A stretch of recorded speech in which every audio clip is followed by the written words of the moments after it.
નમસ્તે, હું અતુલ દવે. મિત્રો, આપ એ બાબતથી સારી રીતે વાકેફ છો કે અમદાવાદના જગન્નાથ મંદિરની જમીન મુસ્લિમને આપી દેવામાં આવી છે. એ બાબતે છેલ્લા 4 વર્ષથી હું લડત લડી રહ્યો છું અને મંદિરની આ જમીન મુસ્લિમ પાસેથી પરત આવે એ માટે હું મારા બનતા તમામ પ્રયત્નો કરી રહ્યો છું. આ બાબતે સાર્વજનિક રીતે સોશિયલ મીડિયાના માધ્યમથી મેં અનેકવાર રજૂઆતો કરી છે.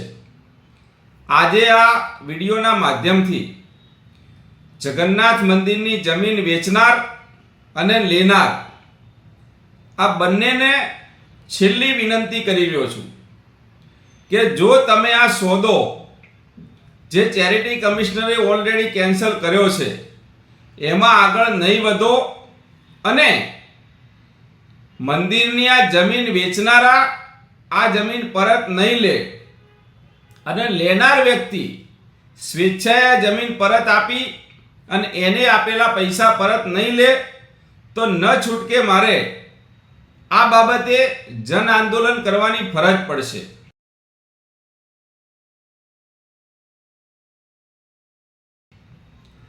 ફરીથી મિત્રો આ બાબતે થોડી આછી સમજ આપને આપી દઉં તો જગન્નાથ મંદિરની જે જમીન ટોટલ 1.5 લાખ ચોરસ વાર છે એ જમીનમાંથી 28,000 વાર જમીન 2018માં મંદિરના ટ્રસ્ટીઓની એક કમિટીએ મળી અને યાસીન ગનીભાઈ ઘાંચી નામના એક મુસ્લિમ બિલ્ડરને પધરાવી દીધી છે.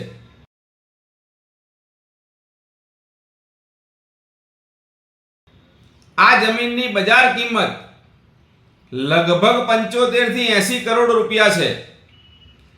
પરંતુ આ જમીન મફતના ભાવે અને એ પણ એક મુસ્લિમને પધરાવી દેવામાં આવી છે. આ જમીન ફક્ત 7.5 કરોડ રૂપિયામાં આપી અને જગન્નાથ મંદિરને કરોડોનું નુકસાન કરાવવામાં આવ્યું છે.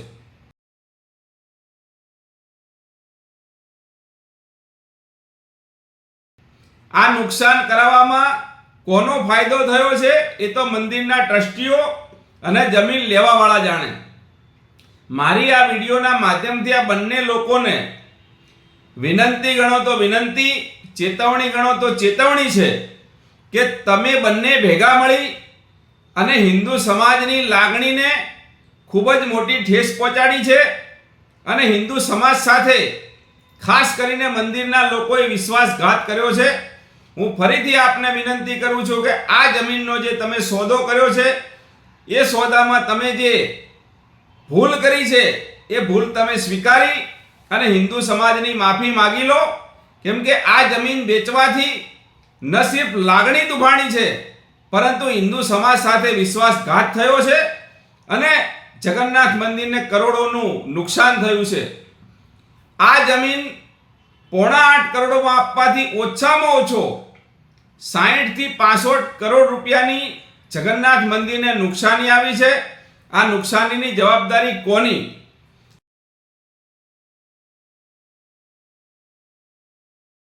આ જમીન વેચવામાં ચેરિટી કમિશનરની કોઈ પણ જાતની પરમિશન લેવામાં આવી નથી, જેથી ચેરિટી કમિશનરે આ સોદો રદ કર્યો છે. તદુપરાંત આ જમીન ઉપર ખોટી રીતે જે બાંધકામની મંજૂરી મેળવવામાં આવી હતી એ બાંધકામની મંજૂરી પણ સ્થગિત કરવામાં આવી છે. તેમ છતાં પણ એ જગ્યા ઉપર બાંધકામ ચાલુ છે અને જે બાંધકામ થયું છે એનો વપરાશ થઈ રહ્યો છે. નિયમ એવો છે કે કોઈ પણ જમીનમાં રજા ચિઠ્ઠી મુજબનું બાંધકામ થયું હોય તો પણ જ્યાં સુધી બીયુ પરમિશન ન મળે ત્યાં સુધી આ બાંધકામનો ઉપયોગ નથી થઈ શકતો. અહીં તો આ જગ્યાની રજા ચિઠ્ઠી સ્થગિત કરવામાં આવી છે એટલે તમામ બાંધકામોને સીલ કરવામાં આવે એવી પણ હું માગણી કરું છું. વિશેષ રીતે ચેરિટી કમિશનરે જ્યારે આ આખો સોદો રદ કર્યો છે ત્યારે અમદાવાદ મ્યુનિસિપલ કમિશનર અને અમદાવાદ જિલ્લા કલેક્ટરની ફરજ બને છે કે આ જમીનનો તાત્કાલિક કબજો લઈ અને કાં તો કોર્પોરેશનને પરત આપવામાં આવે કાં તો એ જમીનમાં શ્રી સરકાર દાખલ કરવામાં આવે.